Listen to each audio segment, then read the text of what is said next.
Al via presso la Casa Zanussi da vicino, ciclo di incontri organizzati dal Centro Iniziative Culturali di Pordenone con artisti del nord-est contemporaneo a cura di Angelo Bertani. Protagonista del primo incontro Chris Gilmore, artista inglese che attualmente vive e lavora a Udine. Per realizzare le tue opere usi il cartone da imballaggio. Quando hai deciso di usare unicamente questo materiale e perché? Io ho studiato belle arti, ho studiato scultore, facevamo una scultura abbastanza tradizionale. Io usavo spesso legno, si studiava scultura con la pietra. Però usavo il cartone per fare i prototipi e poi anche per fare laboratori con le scuole. Spesso facevo progetti con scuole, con ospedali e lì si usava il materiale che si trovava, il cartone si prestava molto perché è una cosa che non costa, che si può costruire velocemente, ma anche che dà questa seconda lettura. Il fatto che viene da un processo commerciale, che è un residuo lasciato dopo che abbiamo comprato delle cose, quindi da questa seconda lettura dell'oggetto, ma in chiave sociale. Quali sono i tuoi soggetti preferiti e come li scegli? Ma c'è un po' un progresso negli anni, che sono quasi 20 anni che faccio questo lavoro. E i primi oggetti erano oggetti di uso quotidiano, che vanno dalla macchina da scrivere, la mocca, la bicicletta, la 500, che sono oggetti comuni a cui abbiamo una memoria quasi fisica.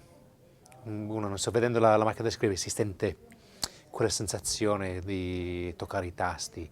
La 500 ti evoca quell'odore di olio e plastica. E quindi erano dei modi per parlare di questi oggetti con una immediatezza portata da queste memorie. Poi da qui ho passato un po' uno sviluppo sull'aspetto iconografico e culturale di questi oggetti. Non so, magari la lambretta, l'avevo fatta la prima lambretta, ma poi c'è uno sviluppo che riguarda la moda della lambretta in Inghilterra, il culto della lambretta alla Vespa e come viene usata nei film, come viene considerato nella società. La stessa cosa magari con le motociclette, che vanno dalla motocicletta storica alla versione modificata, la versione che è stata usata per un film e varie lavorazioni. Poi da lì ho anche cominciato a guardare oggetti presi dai film, presi dalla storia e ultimamente di lavori di statue. Ma c'è anche un aspetto ludico, scherzoso nel trasformare questi miti in oggetti di cartone? Senz'altro sì, questo un po' nasce con il lavoro di laboratori, con i ragazzi che ti viene da giocare, ma c'è un linguaggio nel cartone che ti porta a questi giochi sì di materiali, non so, magari usare l'onda dentro il cartone per fare la cinghia, proprio ai pacchetti che usi, non so, la sella della Harley Davidson è fatta con un pacchetto di pannoloni per anziani, quindi c'è un po' una battuta su chi magari usa queste cose adesso. Tu vieni dall'Inghilterra, da Manchester. Come ti trovi in Friuli e come mai hai deciso di rimanere a lavorare qui in regione? Mi sono trovato qui perché adesso moglie è friulana. Siamo stati in vari posti, ho vissuto in Olanda per un po', a New York per un periodo, anche in Inghilterra.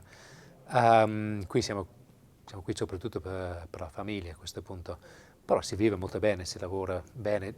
Il bello qui è che c'è un artigianale, un piccolo industriale che se ti serve la cassa, la struttura, il trasporto, il montaggio, ti trovi di tutto, qui sono una brava gente.